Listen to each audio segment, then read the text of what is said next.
കുമ്മായത്തിൻ്റെ കൂടെ ഈ ബോറോണ സിങ്കൊക്കെ ചേർത്ത് ഇപ്പോൾ ശരം തെളിക്കാനാണെന്നും പറഞ്ഞുകൊണ്ട് പറഞ്ഞെന്നല്ലേ സാർ ഇപ്പം എന്നോട് കുറച്ച് മുമ്പ് പറഞ്ഞത്. അത് ആ സംശയം ഞാൻ പറയുന്നത് അത് തെറ്റാത്. കുമ്മായത്തിൻ്റെ കൂടെ ബോറോണ സിങ്ക് അങ്ങനെ ഏതെങ്കിലും സാധനം ചേർത്താൽ ആ ബോറോണും പോകും, സിങ്കും പോകും. കുമ്മായത്തിൻ്റെ പ്രവർത്തനം അതാണ്. പവർ കിട്ടിയാൽ അതിന് ഗുണമില്ലാതെ പോകും. അപ്പം പണം അതുപോലെ അങ്ങ് നഷ്ടം വരും. അതുപോലെ തന്നെ കുമ്മായത്തിൻ്റെ അസിഡിറ്റി കളയാനുള്ള ഉപയോഗമാണ് കുമ്മായം. കാൽസ്യത്തിൻ്റെ ഉപയോഗം കിട്ടുകയും ചെയ്യണം. പക്ഷേ അസിഡിറ്റി കൺട്രോൾ ചെയ്യാനുള്ള ആ കഴിവും കൂടെ ഈ സിങ്ക് ചേരുന്നതോടുകൂടി നഷ്ടം വരും. അപ്പോൾ അതങ്ങനെ അശാസ്ത്രീയമായിട്ട് പോയി കഴിഞ്ഞാൽ കർഷകർക്ക് ഒത്തിരി നഷ്ടം വരും. അപ്പോൾ നല്ല കുമ്മായം എങ്ങനെയാണ്? നല്ല കുമ്മായം എന്ന് പറഞ്ഞാൽ 10 കിലോയുടെ പാക്കറ്റ്, അത് നല്ല കുമ്മായം നമ്മളൊരു വെയ്റ്റ്ലെസ് ആയിട്ടുള്ളതായിരിക്കും. അത് മേടിച്ച് നീറ്റണം. അതായത് പാക്കറ്റിൽ വരുന്ന കുമ്മായമുണ്ട്, കുമ്മായപ്പൊടിയാണെന്നും പറഞ്ഞ്, അതൊന്നും ഞാൻ നോക്കിയിട്ടൊരു വിശ്വാസയോഗ്യമല്ല. അതൊക്കെ ഡോളാമെറ്റും ഈ ഖനനം നിരോധിച്ചതിന് ശേഷം അതിന് മാത്രം ഡോളാമെറ്റ് എല്ലായിടത്തൊന്നും വരവില്ല. എന്നാൽ ഈ ഡോളാമെറ്റ് ഇവിടെ വരവ് നിലയ്ക്കുന്നുമില്ല, അവിടെ ഇട്ട് ഖനനമില്ല താനും.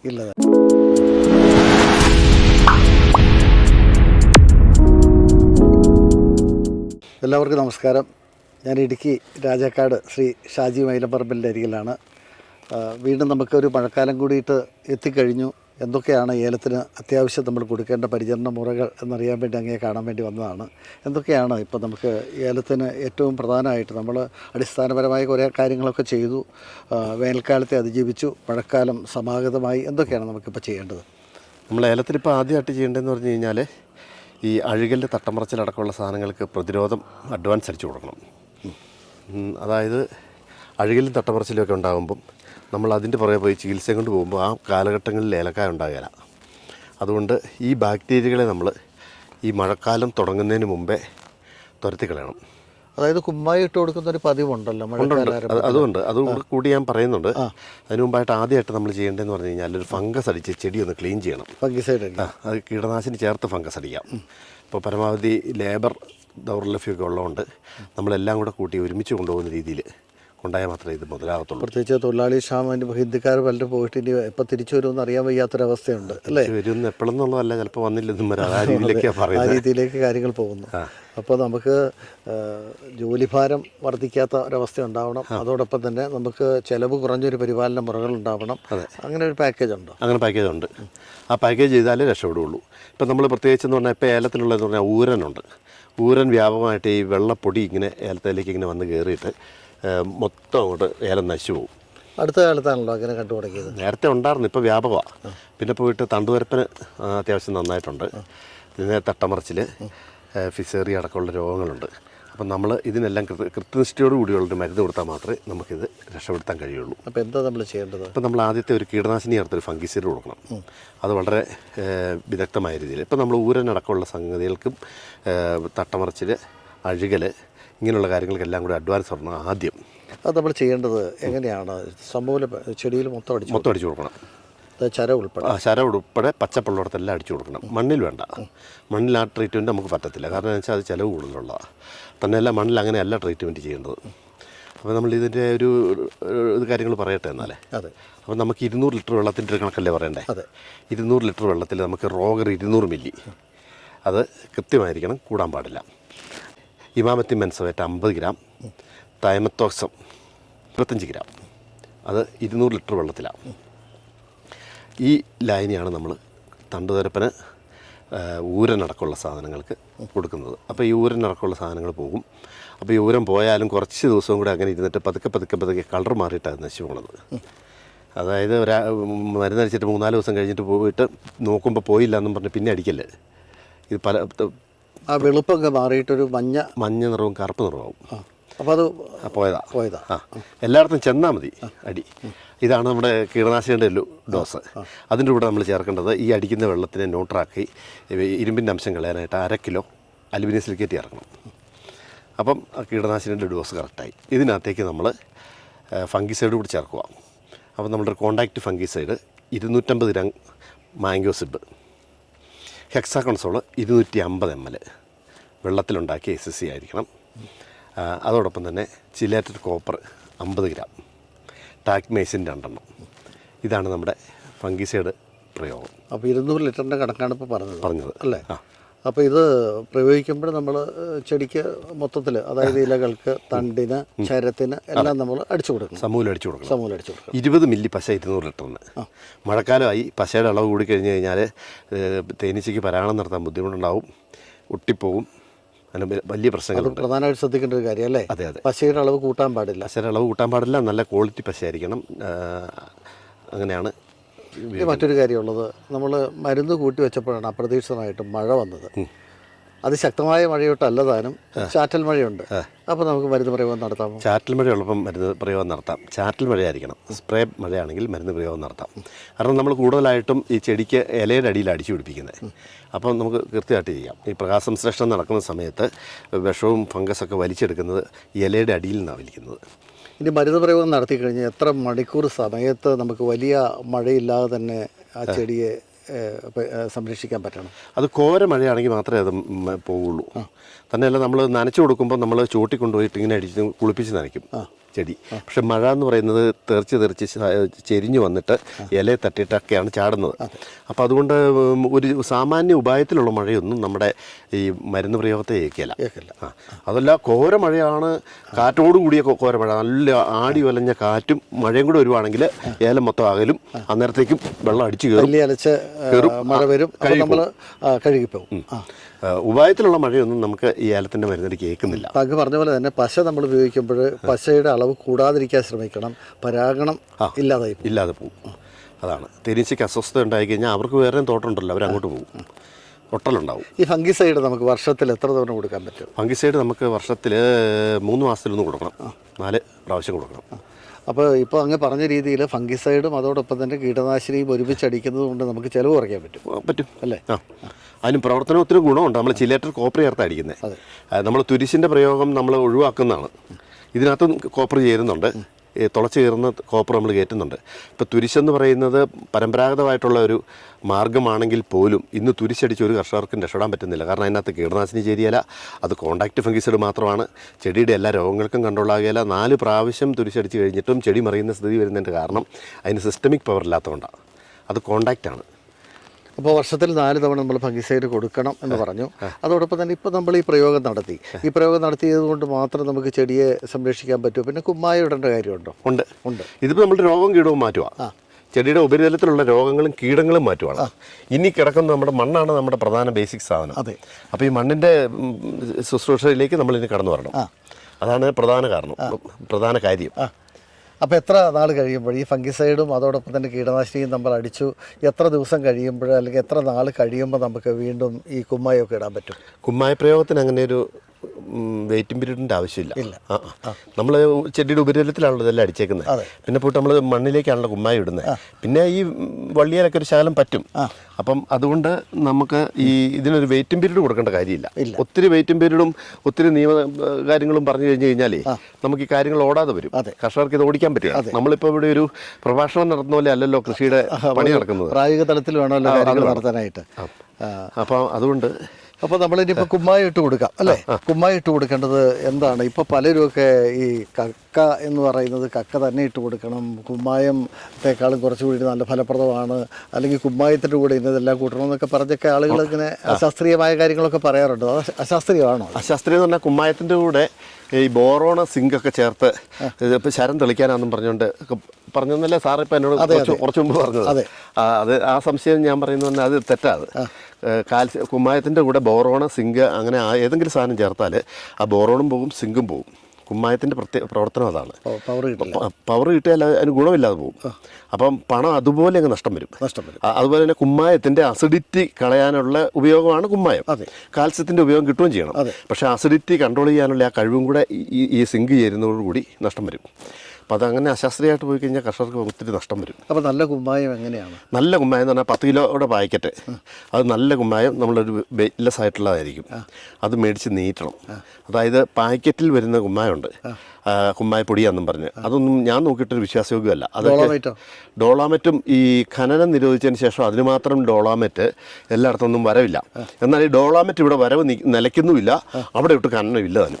അപ്പോൾ അതിൻ്റെ ശാസ്ത്രീയത എനിക്ക് മനസ്സിലാകുന്നില്ല. അതുകൊണ്ട് നമുക്ക് വിശ്വസിക്കണമെങ്കിൽ 10 കിലോയുടെ കക്കയുടെ പാക്കറ്റ് മേടിച്ച് നീറ്റണം, വെള്ളം ഒഴിച്ച് പച്ചവെള്ളം ഒഴിച്ച് തന്നെ നീറ്റണം, പച്ചവെള്ളം ഒഴിച്ച് നീറണം. ആ സൈസ് കക്ക ആയിരിക്കും. തലേന്ന് നമ്മൾ നീറ്റിയിട്ടിട്ട് പിറ്റേന്ന് ഇട്ടാൽ മതിയോ? അല്ലെങ്കിൽ ആ തലേന്ന് നീറ്റിയിടാം, വെള്ളം ഒഴിച്ചിട്ട് കഴിയുമ്പോൾ തന്നെ നീറിക്കോളും.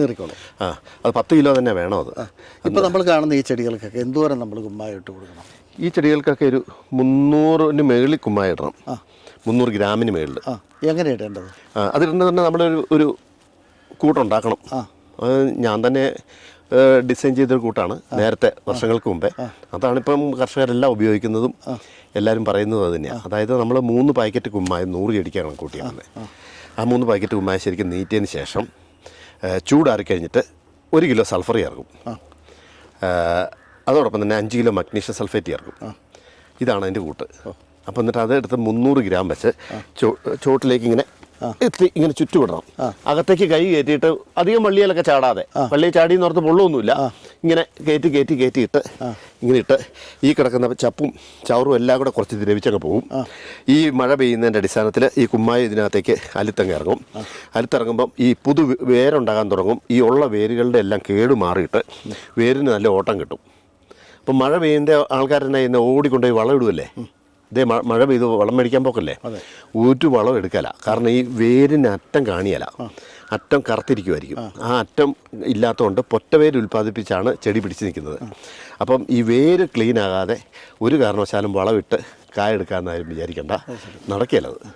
ഇതാണ് സോയിൽ ക്ലീനിങ്ങിൻ്റെ ഒരു പ്രധാന. കുമ്മായി ഇട്ട് എത്ര നാൾ കഴിയുമ്പോൾ നമുക്ക് വളപ്രയോഗം നടത്താം? കുമ്മായി ഇട്ട് നമുക്ക് 10 ദിവസം കഴിയണം, നനഞ്ഞ് 10 ദിവസം കഴിയണം. ശരി. നനഞ്ഞ് 10 ദിവസം കഴിഞ്ഞാൽ നമുക്ക് വളപ്രയോഗം ചെയ്യാം ചോട്ടിൽ. പക്ഷേ അതുകൊണ്ട് നമുക്ക് കർഷകർക്കാവില്ല. നമുക്ക് ഫോളിയാർ രീതിയിൽ അടിച്ചു കൊടുത്ത് നമുക്ക് പ്രൊഡക്ഷൻ എടുക്കണം. അപ്പം നമ്മളൊരു ഫംഗസ് പറഞ്ഞില്ലായിരുന്നോ, ഈ ഫംഗസും ഈ ഫോളിയാർ പ്രയോഗമായിട്ട് 5 ദിവസത്തെ വ്യത്യാസം വേണം.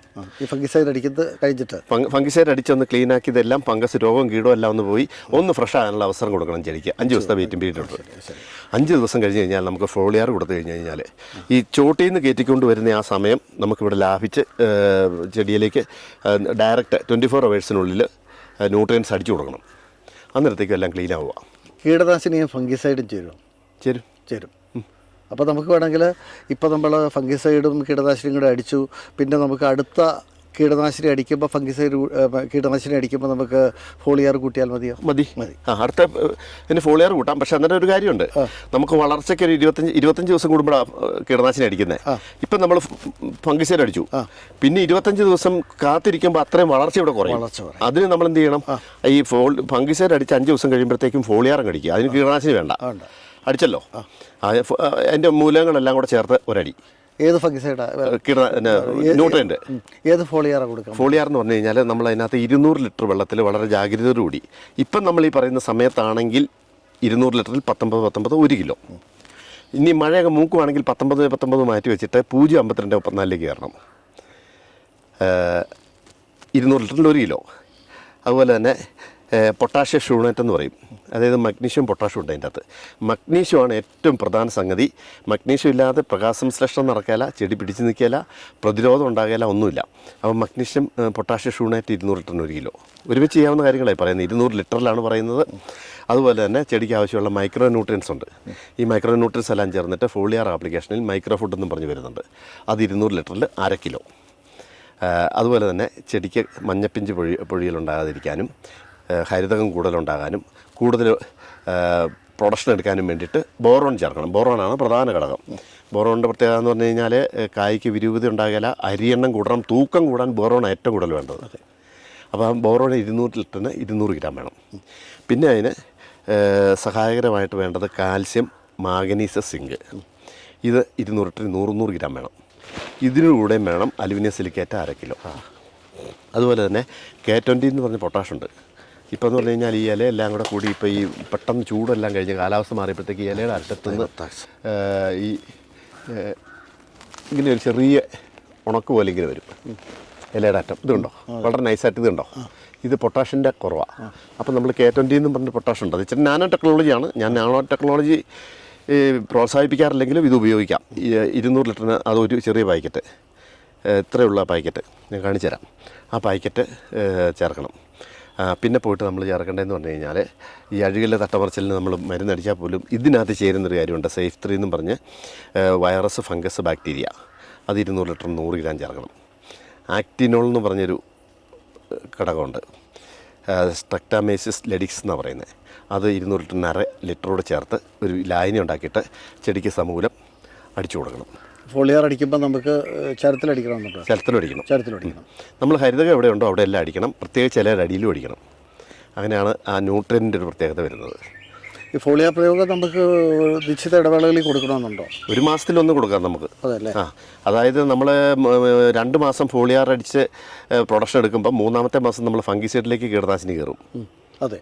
അപ്പോൾ അന്നേരം അത് കീടനാശിനി ഫംഗസോടെ കൊടുത്താൽ മതി. ഇപ്പം നമ്മൾ ഈ സ്റ്റാർട്ടിങ്ങിൽ ഇങ്ങനെ കൊടുക്കുന്നതുകൊണ്ടാണ് ഫംഗസ് കൊടുത്തിട്ട് 5 ദിവസം കഴിഞ്ഞിട്ട് ഫോളിയാറും കൂടെ കൊടുക്കുന്നത്. മറിച്ച് ഇങ്ങനെ ഈ കൃത്യനിഷ്ഠയിൽ ഇങ്ങനെ ചാർട്ട് ചെയ്ത് ഓടിക്കൊണ്ടിരിക്കുന്ന ഒരു തോട്ടമാണെങ്കിൽ ഈ 2 ഫോളിയാർ വിത്ത് കീടനാശിനി, അടുത്തത് കീടനാശിനി വിത്ത് ഫംഗസാണ്, അങ്ങനെ കടന്നു പോകോളും, അതങ്ങനെ ഓടിപ്പോക്കോളും. അപ്പോൾ ഞാനീ പറഞ്ഞ കാര്യങ്ങളെല്ലാം വ്യക്തമായിട്ട് എഴുതി വെച്ചതിന് ശേഷം നമ്മളോട് വല്ലതും ചോദിക്കാനുണ്ടെങ്കിൽ ആൾക്കാർക്ക് ഞാൻ പറഞ്ഞു കൊടുക്കാം. എഴുതി വെച്ചതിന് ശേഷം നമുക്കിത് പറയാൻ പറ്റത്തുള്ളൂ. തീർച്ചയായിട്ടും വീഡിയോയിൽ ഫോൺ നമ്പർ കൊടുക്കുന്നുണ്ട്. അപ്പോൾ ഈ പറഞ്ഞതുപോലെ വളരെ വ്യക്തമായിട്ട് തന്നെയാണ് കാര്യങ്ങൾ പറഞ്ഞിട്ടുള്ളത്. അപ്പോൾ എങ്കിൽ പോലും പിന്നെയും എന്തെങ്കിലുമൊക്കെ സംശയം ഉണ്ടെങ്കിൽ വിളിക്കാം. സംശയം എന്ന് പറഞ്ഞു കഴിഞ്ഞാൽ ഈ ഇതിന് ചിലർക്ക് ചില സാധനങ്ങൾ കിട്ടാതെ വരുമ്പം അതിന് പകരം എന്ത്? അപ്പോൾ ഞാൻ പറയുന്ന കാര്യങ്ങൾ പകരം ഈ ഒരു കടക്കാരനെ സംബന്ധിച്ച് കൊടുക്കാൻ ചിലപ്പോൾ കഴിഞ്ഞെന്ന് വരികയില്ല, അത് ഞാൻ തന്നെ പറയേണ്ടി വരും. അപ്പോൾ എന്നോട് തന്നെ ചോദിച്ചാൽ ഞാൻ പറഞ്ഞു കൊടുക്കും. പിന്നെ നമ്മൾ പറയുന്ന ഇപ്പം നമ്മൾ ഇത്ര ആയല്ലോ, ഈ ഫോളിയാർ വരെ എത്തിയല്ലോ, അപ്പോൾ ചെടിയുടെ സമൂലമായിട്ടുള്ള പരിചരണങ്ങൾ ഇവിടെ എത്തിക്കഴിഞ്ഞു. ഇനി നമ്മൾ വേണേൽ വളപ്രയോഗത്തിലേക്ക് കയറാം. ആ വളപ്രയോഗം കൂടെ ചെയ്ത് കഴിഞ്ഞാൽ പിന്നെ കോഴ്സ് പൂർത്തീകരിക്കുക. പിന്നെ ഇടയ്ക്ക് കീടനാശിനി അടിക്കുമ്പം ഓരോന്നോരോന്ന് കയറ്റി വിട്ടുകൊണ്ടിരുന്നാൽ മതി. ശരി. അപ്പോൾ അത്തരത്തിലാണ് നമ്മൾ ഏലത്തിൻ്റെ മഴക്കാല പരിചരണം കൊടുക്കേണ്ടത്. വളപ്രയോഗത്തിൽ നമുക്ക് അത് ഒരു 3-4 സൈസ് വളപ്രയോഗം ഒന്ന് കലക്കി ഒഴിച്ച് കൊടുക്കുകയാണെങ്കിൽ ഈ ഇത്രയും നിൽക്കുമ്പോൾ ഈ മഴ പെട്ടെന്ന് ഇങ്ങനെ വരും. മഴ പെട്ടെന്ന് വന്നേച്ച് ഒരു 10 ദിവസം കഴിയുമ്പോഴത്തേക്കും മഴയൊക്കെ നിൽക്കും. അന്നേരത്തേക്ക് ആ ഇടവേളയിൽ കൊടുക്കണം കലക്കി ഒഴിച്ച്. അല്ലാതെ മഴ പെയ്യുമ്പോൾ നമുക്ക് കലക്കി ഒഴിക്കാൻ പറ്റത്തില്ല. നമുക്ക് കാൽസ്യം നൈട്രേറ്റ്, ബോറോൺ, ബയോകിറ്റൊക്കെ ഉണ്ട്, ഈ ട്രൈക്കോഡർമ വാമ, സൂഡോമോണസ്, പെസിലോമൈസ് അടക്കമുള്ളത്. അതൊക്കെ കൊടുത്തു കഴിഞ്ഞ് കഴിഞ്ഞാൽ മണ്ണിന് യാതൊരു കുഴപ്പവും ഉണ്ടാകില്ല, പരിസ്ഥിതിക്കും ദോഷം ഉണ്ടാകില്ല. അതിനകത്ത് വേരുപുഴു വരെ കൺട്രോൾ ആകുന്നതാണ്. അതൊരു കിറ്റാണ് അത്. പിന്നെ കാൽസ്യം നൈട്രേറ്റ്, ബോറോണ്, കടൽപ്പായൽ, സോയിൽ മൈക്രോഫുഡ്, ഇതെല്ലാം ഒരുമിച്ച് ചേരുന്ന ഒരു ബയോകിറ്റാണ്. ആ ബയോകിറ്റും ഇതെല്ലാം കൂടെ കൂട്ടി ഒരുമിച്ച് കലക്കി ഒഴിച്ച് ട്രയ കൺട്രോളോട് ചേർക്കണം ഒരു ഉൽപ്രേരകമായിട്ട്. ഇത് കൊടുത്തു കഴിയുമ്പോൾ മണ്ണെല്ലാം ശുദ്ധിയാവും. ഇപ്പം നമ്മൾ ഈ മഴ പെയ്യാറാകുമ്പോഴത്തേക്കും വേരുപുഴുവിന് കണ്ട കീടനാശിനി എല്ലാം കലക്കി ഒഴിക്കുന്നൊരു സമീപനം കർഷകർക്കുണ്ട്.